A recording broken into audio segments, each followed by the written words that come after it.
Hello YouTube, this is World Wrestling Everything here, and this is a video, and what I'm going to do is I'm going to play the podcast that CM Punk had with Colt Cabana, and basically what I'm going to do is give my comments on it.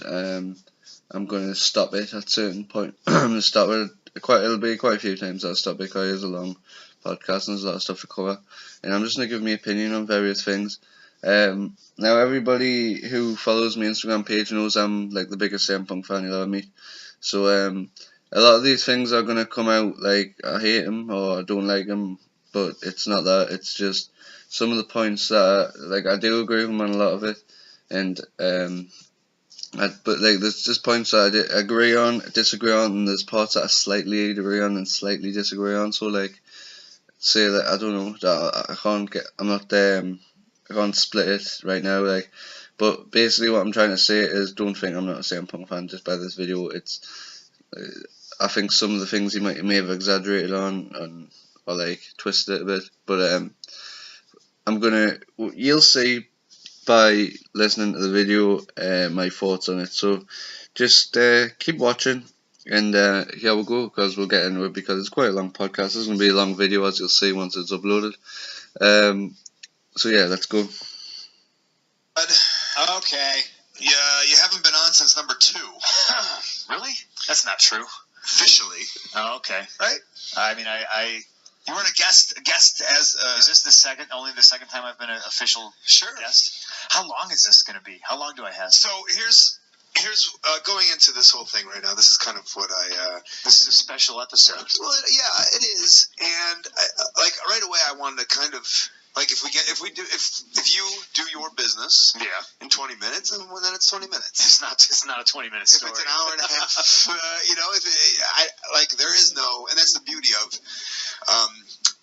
we have created our own landscape, and there is no, you don't have 8 segments tonight. This is why I'm using you as a platform to, I guess, speak for the first time. Yeah. Which sounds weird. I feel like there's all this bizarre pressure on me. No, but so you had the idea, and I agree, it's a pretty good idea, because I don't want this to be a shoot interview.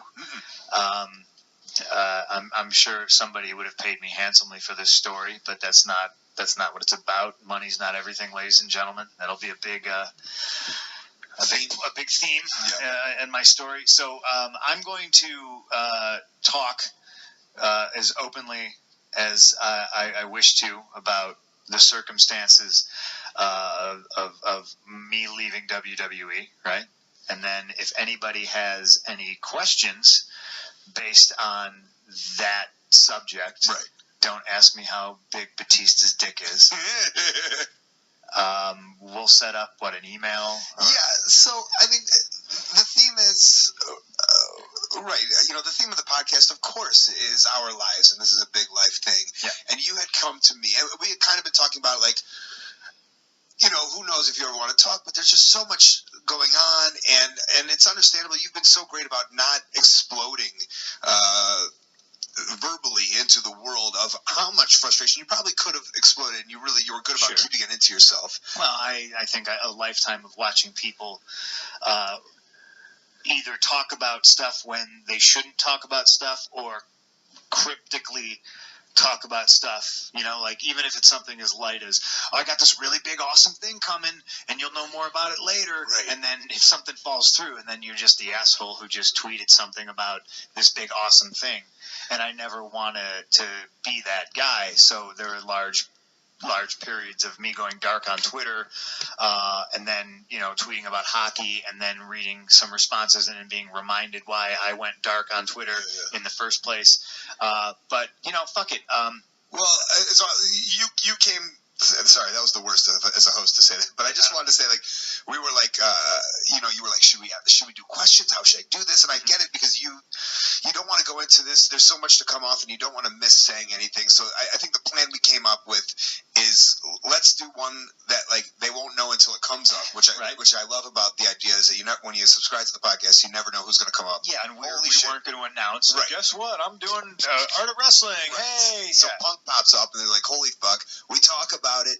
You get off what you need to get off of your chest. And then, like, if people feel like, no, because there's so many people, so many people, right, they want to know, or they're so confused, and they do have the right, they don't have the right, I don't know. And so that's what next week will be, is we can get into that with the email. And then also saying, like, so I'm obviously biased, I'm on Team Punk forever. Right. So I'm going to do my best. I was about to make an awful World War II Germany jokes. But what if? Never mind. I'm sorry. No, I am loyal. No, I don't care. I guess I don't know. My job is to kind of, maybe I'm going to play another side of the sword, or I might. Hey, if you fucking disagree with me on anything, please let me know. I'm not disagreeing, but I'm here to bring up, maybe that's my job here. I don't know. So if that comes up, that might be part of what I'm going to get into. Okay. So we're rocking. You said fuck it, and I stopped you. I hope I didn't stop your train of thought there. No, I don't honestly know exactly where to begin, because I could go back and probably start at when I re-signed. When I was out the door and I had my mind made up and I wasn't going to re-sign, and then I had this meeting with Vince, and I wouldn't say he convinced me to re-sign. I would say I talked myself into giving it the old college try. And, I think a lot of people believe like all these powerful words I say about change and changing the place and all that. And people constantly tweet to me all the time, you can't change it from your couch in Chicago. And I absolutely disagree, because that's exactly what I did. It almost took me sitting on my couch and not change the place permanently. No. I'm talking like when I split in January. Okay. They changed everything, and part of me thinks they changed a lot of stuff to spite me, and that's fine, because certain people who deserved certain things at that certain time got those things, and that's something that I never got, and it was nice to see that. I agree 100%. When he left, went home, sat on his couch in Chicago, as people like to say, hey, WWE changed everything. Do you really think that if CM Punk hadn't left, that Daniel Bryan would have been pushed that much? Do you think that if CM Punk left, Daniel Bryan would have got the main event? Do you think he would have main evented WrestleMania? No, that would have been CM Punk. It was the full, because if you remember, it was just Daniel Bryan. It was like obviously Daniel Bryan and CM Punk at the pay-per-view. It was CM Punk was in the Royal Rumble match, and Daniel Bryan was against Bray Wyatt at the next pay-per-view. Not the next pay-per-view. What I meant was from the Royal Rumble, CM Punk was in a rivalry with Kane. Obviously, after he left, Daniel Bryan kind of just like moved away from Bray Wyatt. And then Daniel Bryan was in a rivalry with Kane, and then that obviously, and it what's the word I'm looking for? It escalated, and he got in at the main event of WrestleMania. Same with the Shield. I don't think the Shield were in the job of like against the Authority. Well, they were with the Authority, but then they went against the Authority. But so yeah, but what I'm trying to say is that a lot of things changed because of CM Punk leaving, and why wouldn't they? Like, they would have to. He was one of the best. He was one of the most he was one of the best, but what I mean is he was one of the most over. Like, people loved him. Like, he's one of the most popular. But here we go. We'll continue. But I don't want to sound like an old timer, like, oh, I paved the way for these guys. That's not what this is about. It's more about just kind of telling my story and how it unfolded and what happened. And I'm going to try to do it in as a positive and non-bitter way as I possibly can, because, and here's a newsflash for you, ladies and gentlemen, it's okay to be bitter about stuff. You have to eventually work through it and get over it, which is something that I have done. But there are a few bright spots, I'll call them. There's a few things that still get me to this day, and they'll probably come out. I just don't want to sound like that bitter guy. That's why I don't want to have this be a shoot interview. Sure. I don't want it to be, hey, let's just talk shit and bash WWE. Because whenever they had me backed into a corner, I knew I wasn't the easiest guy to deal with, and I wasn't the nicest guy to deal with, and you know, so just kind of starting. I'm honestly having trouble with the bitterness. I came on here and I've said it's hard because I've said fucking for me bitter a little bit, and it drove me to a point, and almost like I use bitterness as a happy point. But then I always get pissed off when I see people say "fuck Cabana, he's a bitter piece of shit." That's people's perspectives. Right. You know what I mean? Like people. But I'm owning the bitterness. People have, and that's the thing. Like I've embraced it. Yeah.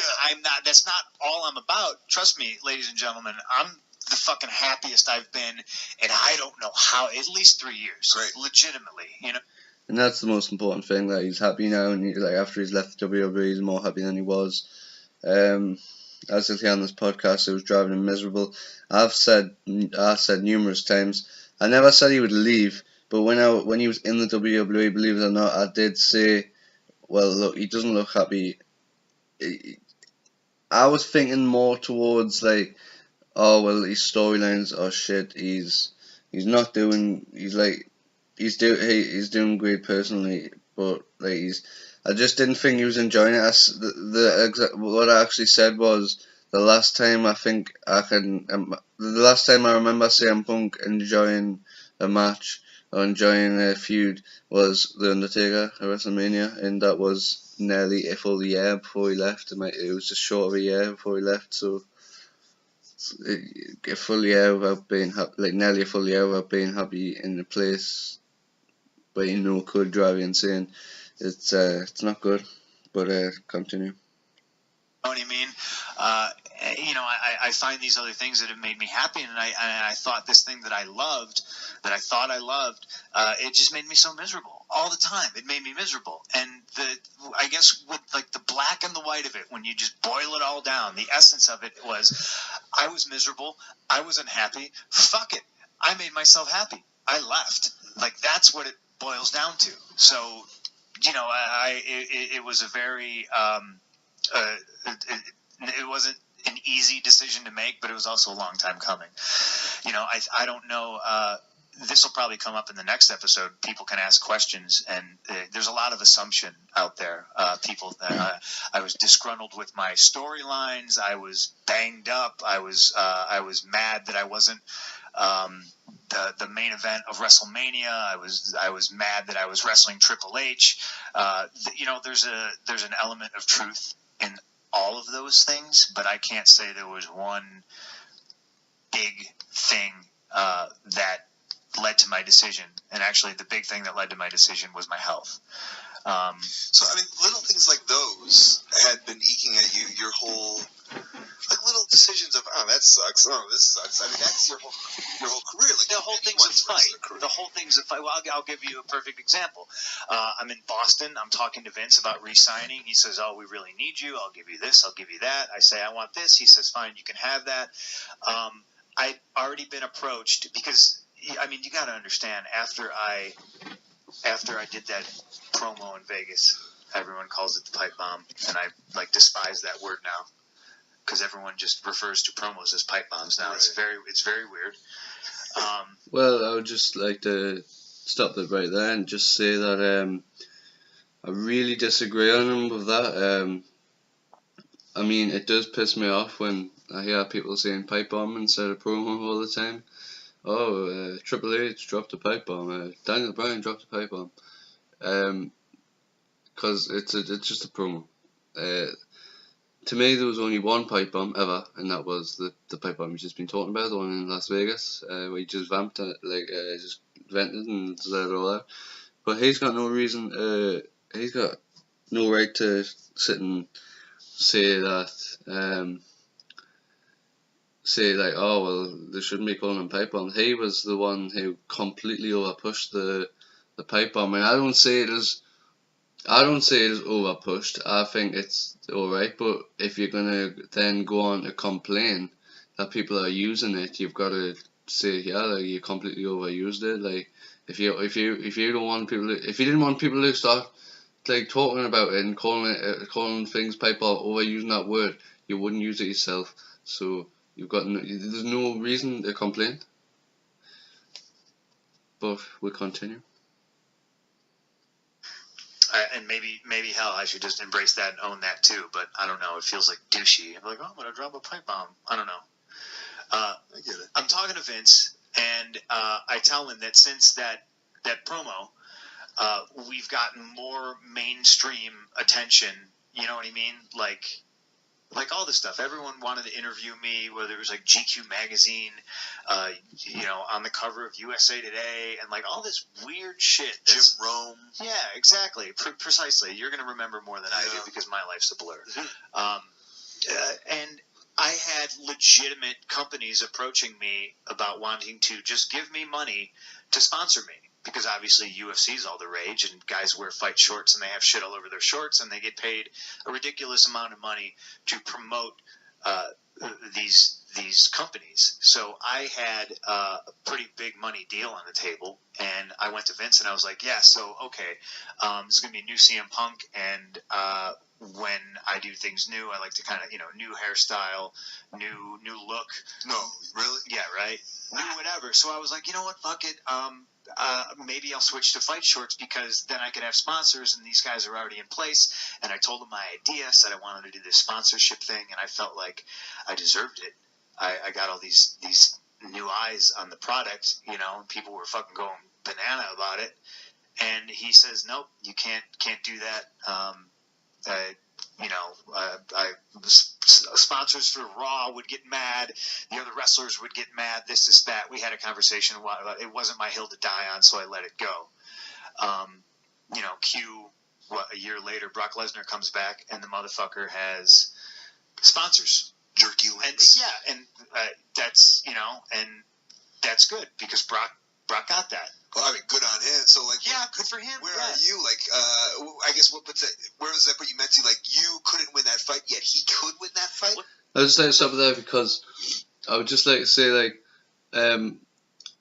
although CM Punk, it would look good. CM Punk did used to wear shorts. If you do remember back to his Ring of Honor days and before, just before WWE, he used to always wear shorts.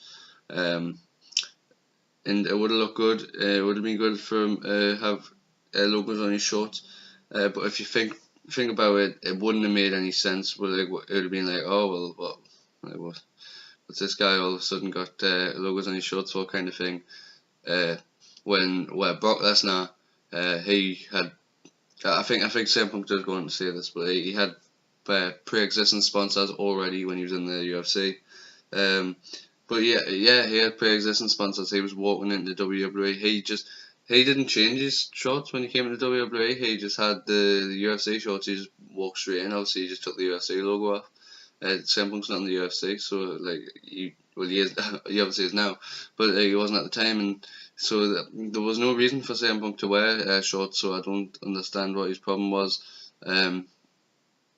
There's no reason to complain about that. I can understand I would be a little pissed off, but I would be able to understand, it's you shouldn't complain too much about that. I can understand where he's come from. He wouldn't let me have this, but and he's got that. But he's got to understand that's who Brock Lesnar is. It was an amazing return. They would have given Brock Lesnar whatever the fuck they wanted, but there was no reason to have for CM Punk to have shorts with sponsors on. So I can understand WWE's approach, but I don't think it was because Raw would get mad. I just don't think it would make much sense, and I think Brock Lesnar it did make a lot more sense for Brock Lesnar because he's a big global product, if you know what I mean. Let's continue. He had pre-existing sponsors, I know that, and that was part of his deal. He was probably like, "No, I'm coming over. I still have these sponsors. I signed for X amount of years, and I'm going to wear my fight shorts." But there was a conversation that was had. Yeah, you lost it. I thought in my mind, I was like, "Wow, this is cutting edge, and this is going to open it up, and it's going to be a new means of income for not just me, for the boys." Because I was still in that mentality that I wanted to help everybody out, And then I didn't get it, and then Brock gets it, and without an explanation from Vince, and of course, then I go to him and I go, hey, that was my idea. I wanted to do that. And Vince always just, ha, ha, ha, yeah, well, he tries to blow smoke up your ass. But I'm not one of those guys that's going to be like, no, I'm the guy that goes, no, you're blowing smoke up my ass. Like, what's the difference? You know what I mean? And then if the difference is he's a superstar and I'm not, then let me go. That was always what I said. I said, I'm going to prove to you that I am exactly everything that I say that I am, and I am who I know I can be. I just need the machine to get behind me. And then, boom. You know what I mean? I was the first guy, and nobody since has outsold John Cena in merchandise. I did that. You know what I mean? Not. So, I mean, what's the... I'll give you another example. Yeah. My friend Chael's fighting in Chicago for UFC, and I already talked to all of them, and they're totally cool with the idea. I'm going to walk them to the Octagon, and tomorrow's the Royal Rumble, so it'll get some last-minute buys, and whether Chael wins or loses, no offense to Chael, nobody's going to be talking about him. They're going to be talking about the WWE champion walking him to the Octagon. Oh, my God, Phil, no, we can't do that. That's barbaric. Somebody's going to die. And then I had to remind him, well, I don't know if you remember Owen Hart or not, because he sort of died in your ring. Someone's going to die? That's what he said. He said somebody was going to die in the Octagon. Eventually, and you might be the one that's ringside for it? No, I just think he was distancing himself from such a horrible, barbaric product. And I reminded him, how horrible and barbaric pro wrestling is, and he was just like, no. And then he was also appalled, did you know that they're going to have women fight in the Octagon soon? And I was like, yeah, and it's the fucking coolest thing in the world, and it's going to be the hottest fucking thing. You'll see. And, that's another thing. He's just not in touch. Right. But so he tells me I can't do that. And I felt, damn, that it's such an opportunity for the company. It's just a spotlight. It's more promotion. It's more eyes on the product. It's my hometown. Place would be going crazy for me. And he says no. And then the next day or the next week, Triple H walks Mayweather to the fucking ring.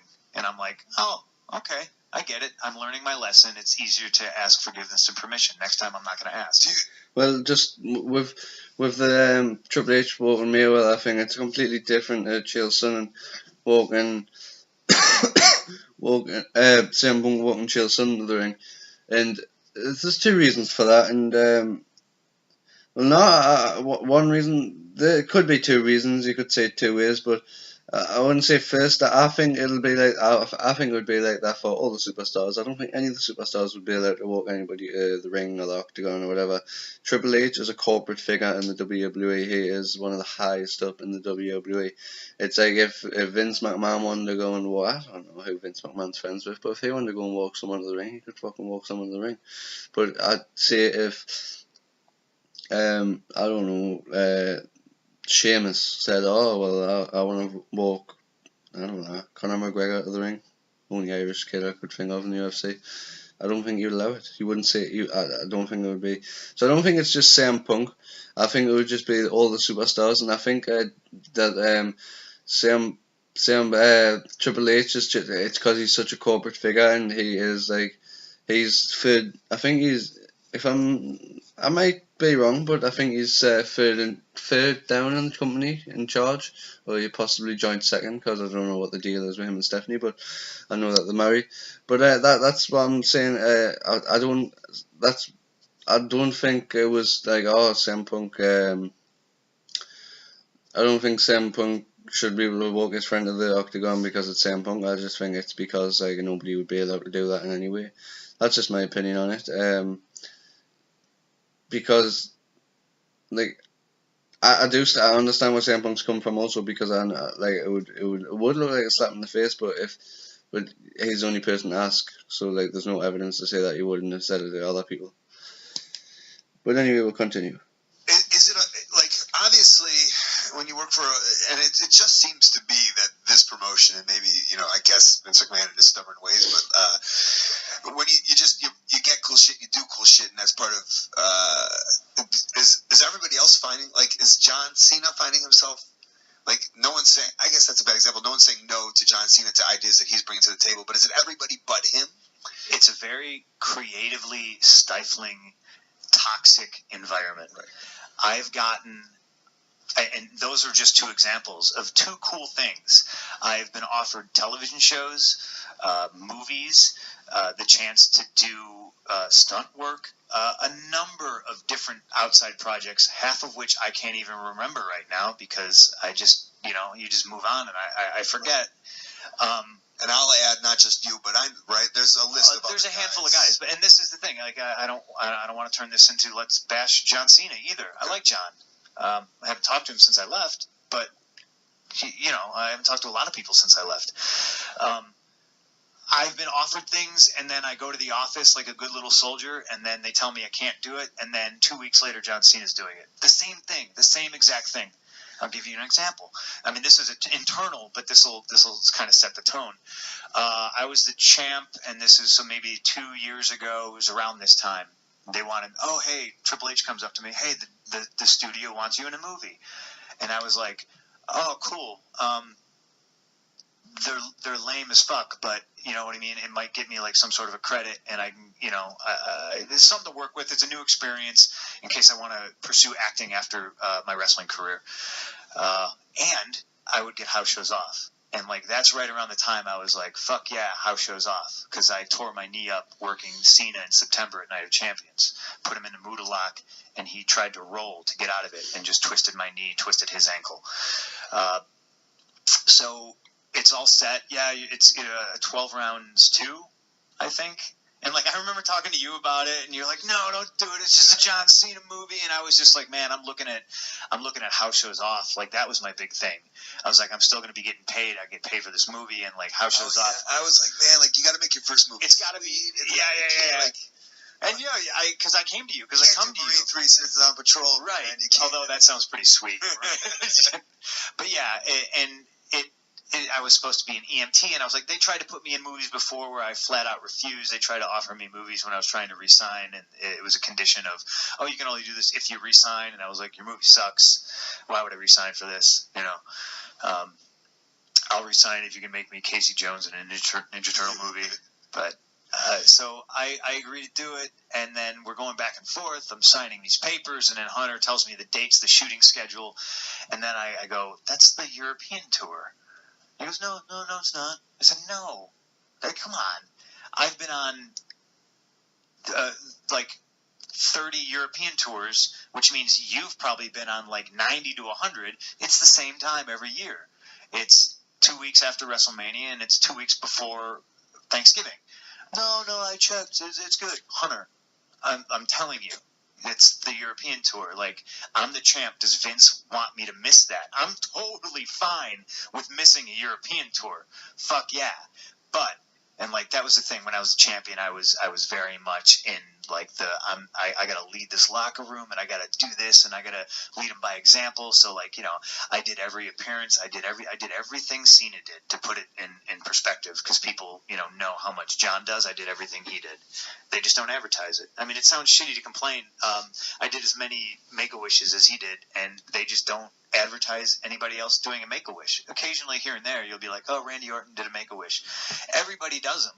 They just seen as the poster boy, So let me play devil's advocate here. Hold your thought. Let me just get this out. So I finally, Hunter's like, it's not the European tour, Punk, and I'm like, dude, it totally is. But okay, well, all right. Let me double check, and I'll get back to you.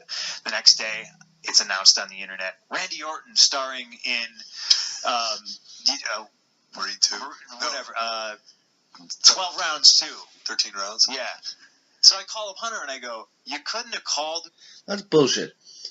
Well, it might not be totally bullshit, but the way I say it is, I think that what would have basically happened is he would have went, right, okay, like he would have said what he said he'd done. He would have said, right, I'll call you, or I'll get back to you. I think he would have rang or texted CM Punk multiple times. He would either ignored him or said, okay, I'll get back to you, and then he had done that. I think he would have done that a few times, and Triple H would have been like, oh well, doesn't care enough for this movie, let's put somebody else on it. But that's one way of looking at it. I don't think that he would have just done it the next day. It's more professionally run than that, and of course, with Orton was obviously. I think I don't know why Orton wasn't the first choice. He just seems like a better role for it. But I'm not gonna stop bashing Punk. That's the way I say it.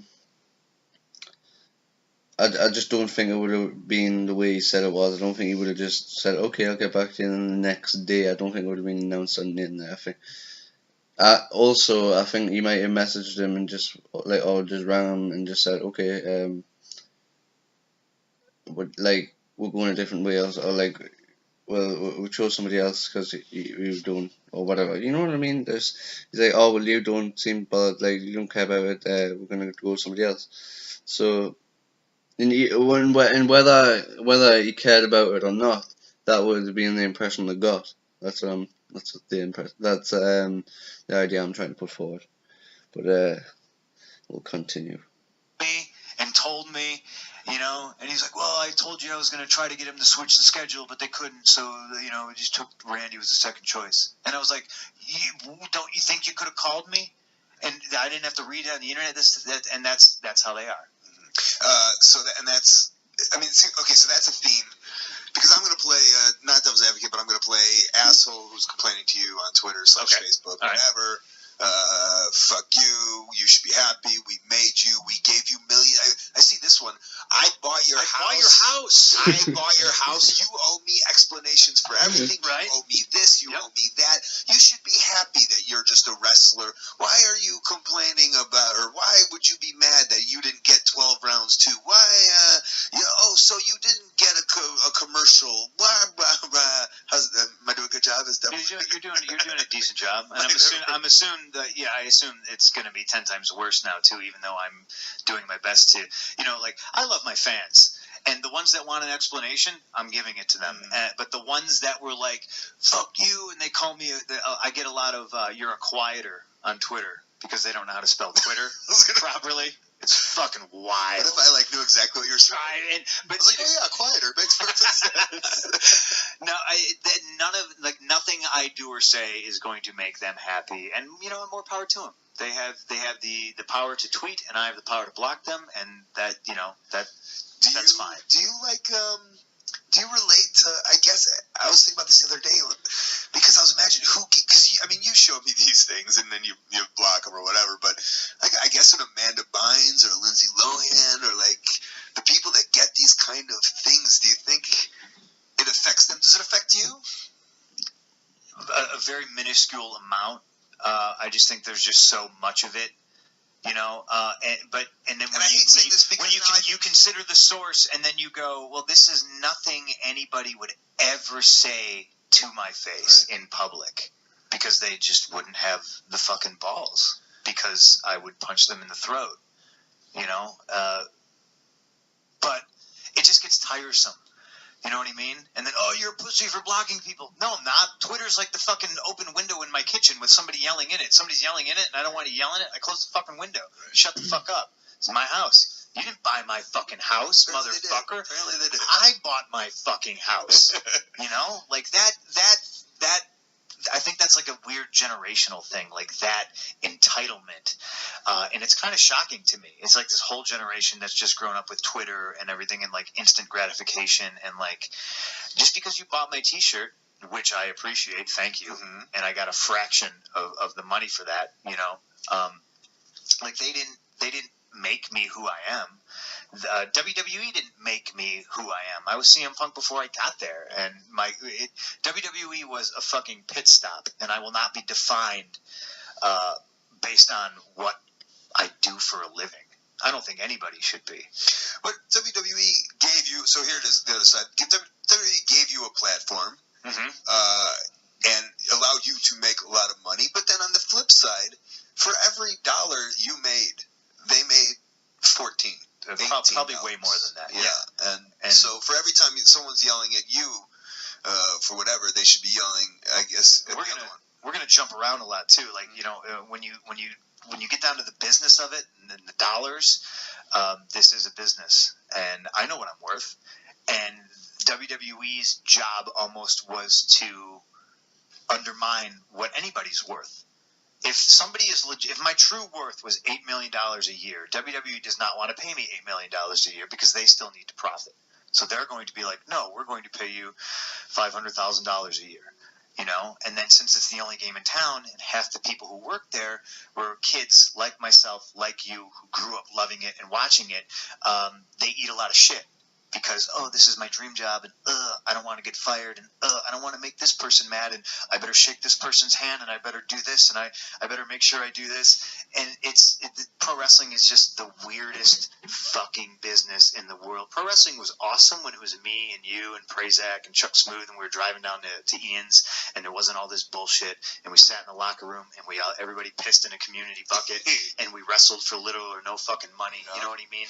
That was fucking pro wrestling. Now you try to put that in the confines of a publicly traded company where everybody's like, oh no, I'm a businessman, and Hunter's running around in suits going, oh, you know, I never wanted a real job because I never wanted a suit, and golly, look at me now. It's just like, it's the most bipolar business in the world because they want you to be this character 24/7, but then if you're caught being mean to somebody on Twitter, they will admonish you. It's just fucking weird. So there's an underlying theme of, and what I think is what we're going to get to is that for all the money or whatever it is, you need to be happy in your life. Yes. Not just you, everybody, right? So why would you want to continue doing something that's making you miserable? Right. And that seems to, it's when you say when we're traveling the roads, that's when it's fun. Hey, when I become the biggest thing in wrestling and now things are getting taken away from me, every time you say no to me, that's a frustration notch, right? In your badge. And now frustration. It's a great badge and your fucking belt. Fuck you, all right? Fuck you. I had the most frustrated badge notching ever. And so like you want to at work, you want to be happy. Yes. And that place should be fucking happiest place to work, and they use that as like this bizarre mind fuck, you know? Oh, just go out there and have fun. Just like, fuck you, this place sucks. And on top of that, you're not fucking paying me nearly enough to do this fucking shit. You're not. And I don't care anybody out there's like, oh, you made millions. Yeah, I should have made fucking 10. Period. That's the fucking way it is. For how hard I worked and how I was never fucking at home, yeah. So as you leave, yes, you said mainly for your health. I mean, that was a big part of it, but it was also, I knew this network was coming out, and for months I was asking everybody, hey, so WrestleMania is probably like $70 in HD. This is gonna get good. And now you're selling it for $10.99 or $9.99. Don't pretend you don't know. I don't know. Sorry. I mean, and yeah, at the time you had to buy like the 6-month thing, but I felt like I was the only one asking questions. I had guys like Randy asking me, like, hey, what happens? And I was like, I don't know. I ask, and they just, Vince, he just laughs. Well, we haven't figured that out yet. And I was going, shouldn't you think you should figure that out before I work on that pay-per-view so you can pay me accordingly? You know? And again, nobody's asking questions because nobody wants to rock any kind of boat because it's the only game in town. No, because you'll get punished. You'll get left off a pay-per-view. They'll take you off of Raw. They'll take you off of house shows, and now you're not making any money. That's the way they do it. God forbid, like the WWE doesn't do anything to protect the wrestlers. They do things to protect themselves, and that sounds really harsh. And I stated earlier that I don't want to come off as like bash WWE, but they don't let everybody know that they're doing all these fantastic things for concussions for the boys. They do it so it looks good on them in the public. I couldn't agree with that more.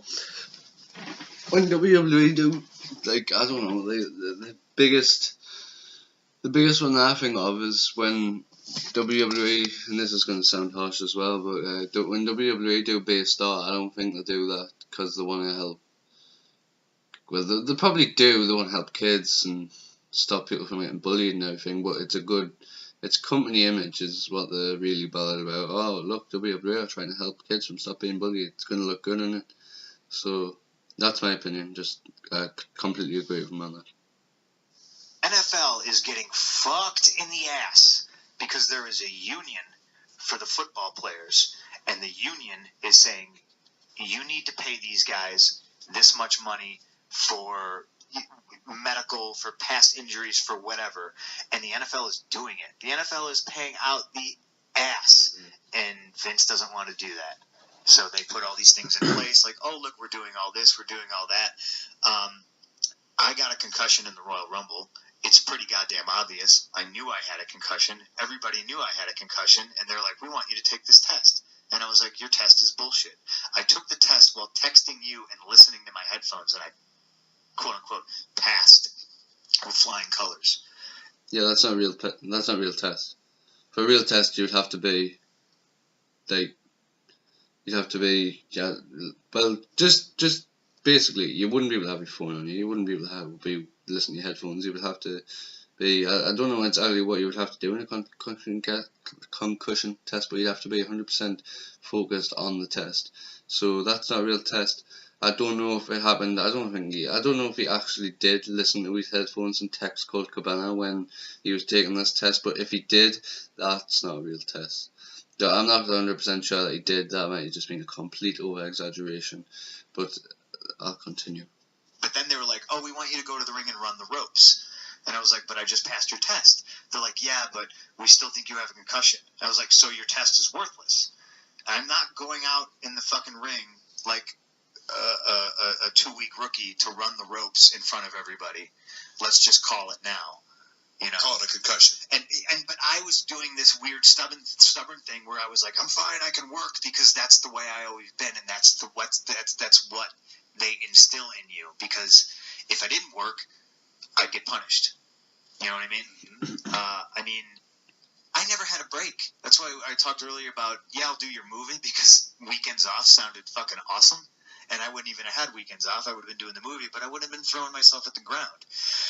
I was beat up. I already needed a knee surgery at that point, but I was the champion. So I was like, gotta keep going. And I told Vince that I need this knee fixed. I'll do it after I drop the title to Rock. But I was still actively trying to convince him that dropping the title to The Rock was not the right thing to do. Or that even if I did that, you know, a 3-way with me, John, and Rock was the way to go for WrestleMania. Or let me keep the title, I'll wrestle Taker. I think we counted it out, and it would have been day 500. That wouldn't have made any sense. CM Punk and The Undertaker for the WWE title wouldn't have made any sense. Because, like he says, it would have been day 500 of his title reign. I don't think CM Punk would have ever ended Undertaker's streak. I think the one that would drop the title, and do you really say Undertaker as the WWE champion this day and age? Well, 2013 was it? Undertaker wouldn't have been doing that. He was completely past it. I mean, that was probably his last good match he had, and Undertaker. Well, for a start, he doesn't show up for a year, so that's a little shit. Why would they do Undertaker and CM Punk for the title? It just wouldn't make sense. Undertaker would have to win, and I say it would be predictable, but when I say it's predictable, the only way that it could end would be CM Punk winning, or maybe the Undertaker wins by disqualification and doesn't get the title or something. I don't know, but that would be stupid. That would just be a stupid angle to do. But we'll continue. I mean, there's like a bunch of cool different scenarios, but I digress. Once again, don't want this to be a shooter interview. Yeah. This is about why I left. But yeah, you didn't take any breaks. I didn't take any breaks. I remember being excited when on a European tour after the WrestleMania where I wrestled Ray, that my elbow every night locked up at like a 45-degree angle on the bus, and I would be like, I can't move it. I can't bend it either direction, but 3 inches. And I was like, people listening who not do complain, but are just like, oh, can't you just go out there every night? It's like, this guy can't move his elbow. Yeah, and I remember being excited, and I remember telling them that I can't. You know, we would do these exercises where I would hold something heavy, maybe a hammer, and try to relax my arm to try to dangle it, and then they would straighten it, and then they would tape it. And I was wrestling like that, like every night in Europe, overseas, and like. So the excitement is like, I might get some surgery, I might get some time off. Yes, I was stoked. I was like, I mean, you took me to get the laser eye surgery right after my elbow surgery because I was like, huzzah! Yeah. I'm gonna get my eyes fixed too because I have all this time off.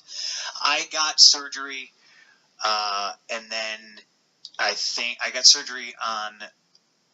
It was either when I was doing SmackDown, so it was a Wednesday or a Thursday, and then Vince called me like Friday. I was like, "Oh, I heard surgery is a success." I said, "Yeah, it's great. I'm gonna, rehab, and I'll be back before you know it." Well, actually, I'm gonna have them send you some travel right now because I mean, just your elbow hurt. We can have you cut promos. So I was already back on the road after X amount, like 5 days. Not even 4 days. Is there internal pressure from you yourself? Absolutely. Just being like, you can't say no. Come on, man. No, I wanted to show them that I was the best at this job, like easily. Like even with my arm in a sling, I'll go cut promos and nobody's gonna be able to fucking touch me. I remember there was a time where you like kind of were like bragging, like you got something, like you're like, and I kind of like, if I'm gonna come back, it's only TVs, and then I don't have to do any more European shows, and then or like overseas, and then like I'll be happy. And then literally 2 months later, you're like, I'm doing this next. Well, I think that was after I split after the Mania match with Taker. Okay. There was a ton of reasons that happened too. But I was upset that like you then started going back on these tours, and I knew that would drive you to unhappiness. Like, and it did. Yeah. I mean, I get that elbow. The way I say it is, if you're not willing to do European tours as a full-time WWE wrestler, it shouldn't be there. End of story. Surgery, and I'm right back on television, and I'm right back at it, and I'm scared that I'm going to have a blood clot and die because that's what happened to Chris Candido. And I got the laser eye surgery, and I remember then when I was supposed to go back to Birmingham to get cleared before I came back to wrestle for my elbow. One day I was just at TV, and it was the same thing. I was just like, I'll just probably cut a promo, and then Michael Hayes comes up to me and he goes, "All right, you're working so and so," and I was like, "No, I'm not. I just got this laser eye surgery. I don't want anybody fucking up my eyes." And he's like, "Well, you really should have told somebody." And I was like, "Told him what? My elbow?" And he goes, "No, I just checked. They said you're cleared." I was like, "I haven't even gone to Birmingham to see Dr. Andrews yet. What do you mean I'm cleared?" "Well, you got to talk to them." So then I talked to Dr. Raymond, and Dr. Raymond's like, "Oh, no, I just called him. I told him how you were. He said, okay, he cleared you." And I was like, what kind of witch doctory bullshit is that? Like, I'm going to go see him before I fucking wrestle. Book that shit. I'm not wrestling tonight. And I still remember it was right around the time of I came back from what I'd imagine like any other pro sport person would come back from a minor elbow injury way too soon. And it was the debut of Nexus, and I remember it well because I still had, hey guys, laser eye surgery. But I couldn't tell any of those guys because they tried to hide the whole fucking Nexus angle from me and Gallows, even though we knew something was up. So when they're beating me up, some asshole was sticking his fingers in my fucking eyes, and I just started fucking smacking people. And I'm pretty sure. I'm not 100%. I'm not 100% sure, but I'm sure that was Daniel Bryan who stuck his fingers in Simon's eyes. Let's continue. I was like, "What do we do?" And I'm like, "Just start beating him up." And he started beating up fucking Ryan Reeves, and Reeves was like, "No, we're supposed to go over here." Yeah, it's like we beat up. Just totally confused. So I was very mad somebody poked me in the eye. It was karma for me laughing at you when Ricky Reyes did it to you at the Ring of Honor show. Because like it has to happen. Yeah. It has to happen. If they're like, "Don't touch my eye," it happens. You touch the eye. Murphy's Law. Absolutely Murphy's Law. And so again, you keep on getting this time off, but then not getting this time off. Yeah. Well, and I'm going to go back to when I said I don't know when I'm supposed to start. So let's talk about me being the champion and me putting all this pressure on me buying into the champion and it's pro wrestling and it's tradition and what would Harley Race do and like all this stuff, and I made every show and I worked my ass off every show and I tried to make every guy I wrestled with, and I have a lot of fond memories of working with a lot of guys like Del Rio. I had great matches with Daniel Bryan, but Is that a big thing for you? What would Harley Race do? Yes. That's great. Yeah, because I like to think I'm an old school guy, and like that was the thing, Harley loves you. You get hurt, you fucking tape it up, blah blah blah, and that's what I did. That's I'm cutting in here for just a tiniest little bit to say, but that's an awesome attitude to have. But like, what would Harley Race do? An absolute legend. That's what I would do, but it wouldn't be Harley Race. It would be somebody else, like I don't know, Shawn Michaels, someone like that. Someone who I've looked up to as growing up. That would be my mindset. Like, oh, what would he do? Obviously you do things on your own. You'd be independent, but that is an awesome attitude to have. So. How long was I on TV with my arm in a sling? The sling wasn't just for show. I walked around with my arm in a fucking sling all day, except the fucking 2 hours in the morning and the 2 hours at night I was doing rehab, so I could double time to get back in the ring. And then that's why I always had my elbow taped up after that. Sometimes we put a little donut of like padding on there and shit like that. I'm trying to think. It really seemed like there was never really a place for me in that company, and I always just. Do you think that's, and so here's me playing the other side, because I love you, but I've known you forever. Do you think that was because you were probably like an asshole to a lot of people that worked there? What was? You. So like, you can be, I think it's great, but I know like the way sometimes you probably talk to some of those people there. Uh-huh. I get it because they're dopes, but sure. Those dopes are like, fuck this, I don't even want to approach punk. Well, that's another interesting thing too. You know what I mean? There's 26 fucking writers that you don't know who they are, and they've never been in a real fight in their life, and then they're writing stuff for you, and if you make them mad, I guarantee you they're like, well, I don't like that guy. I'm not going to write stuff for him, and so you're fucked either way. Do you see that a big reason why when you got so hot was there people going like, ugh, not this guy, let's try to. I guess I'm sure maybe, but like I wasn't even hot at that point. You know what I mean? I was doing the SES stuff, and I was looking around like, this is the best stuff ever. Why aren't we doing anything with this? And they just squandered it away. And maybe that's because they're like, oh, he's an asshole. But isn't that a stupid way to do business? Right. Isn't that fucking stupid? Sure. If you're putting money on there, try to make money with getting them their jobs, right? Shouldn't they be trying to make money with everybody? Yeah, that's completely stupid. It's like being a wrestler yourself. Like, if you're a wrestler and you say you don't like someone but they put you in a match with them, you're going to work with them because it's money at the end of the day. And it's the same with writers. They should book anyone who is popular.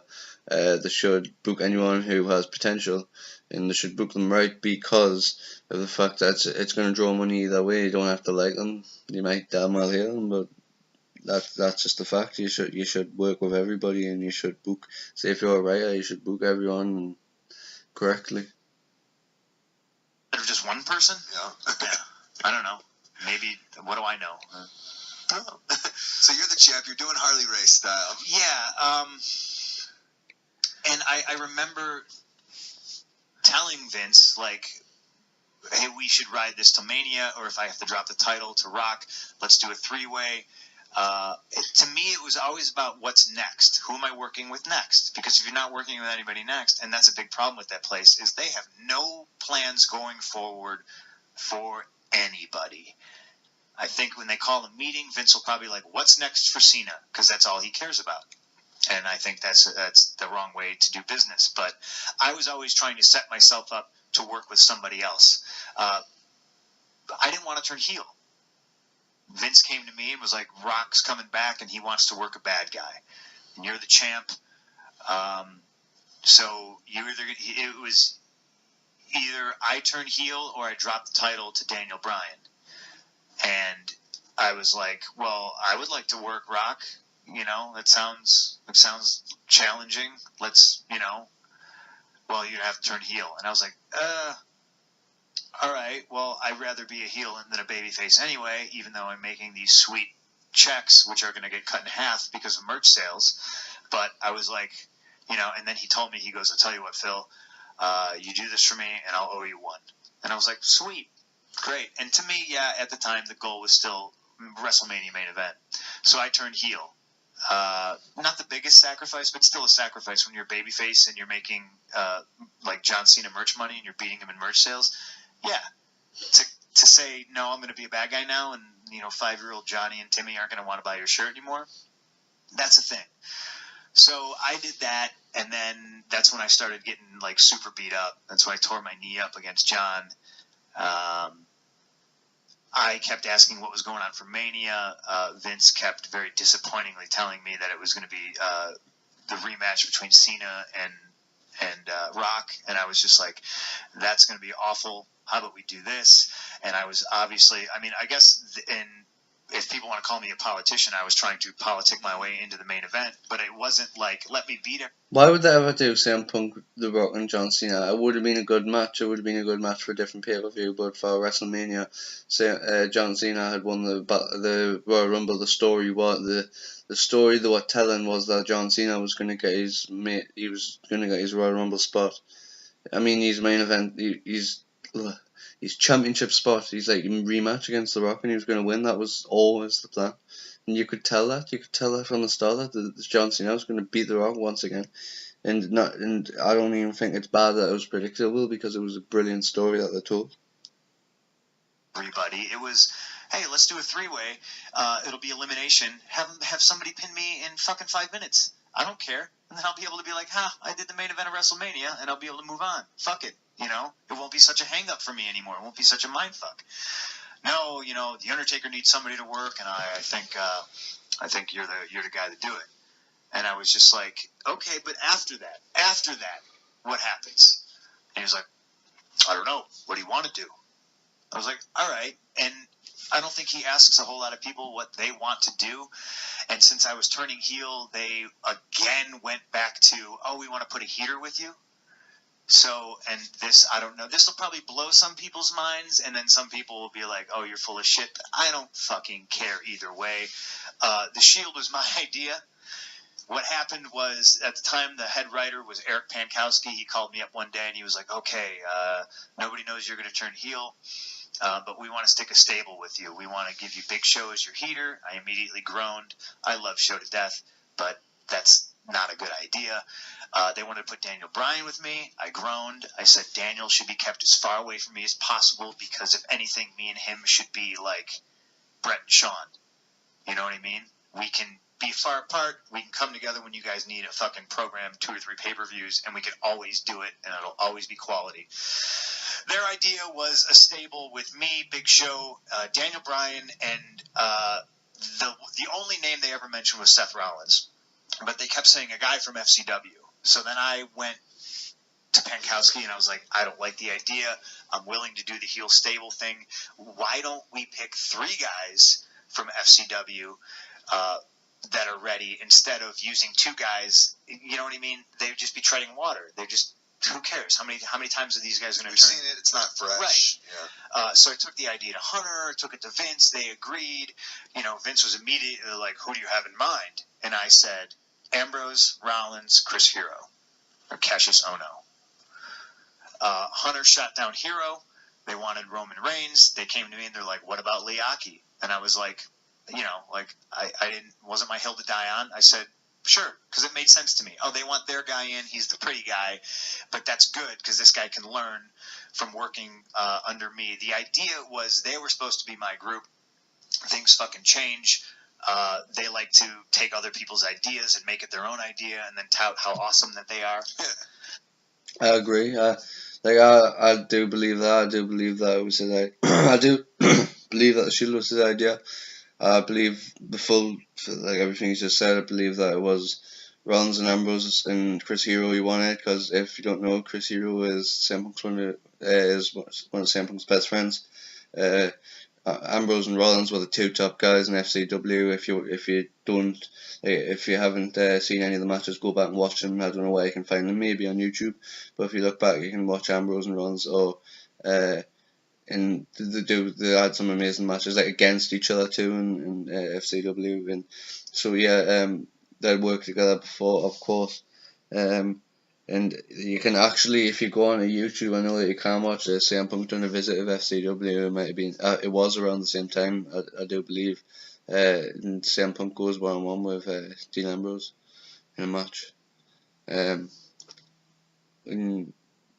So yeah, I believe the film was Shield. I do believe it was CM Punk's invention.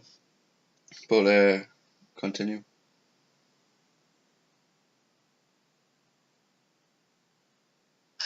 So it then became Hunter's idea, and up until the pay-per-view, they were like. Okay, guys, that draws close to the end of part 1. The next video I'll put on as soon as I can, and obviously I'll continue. I hope you've all enjoyed it. Tune in for the next video.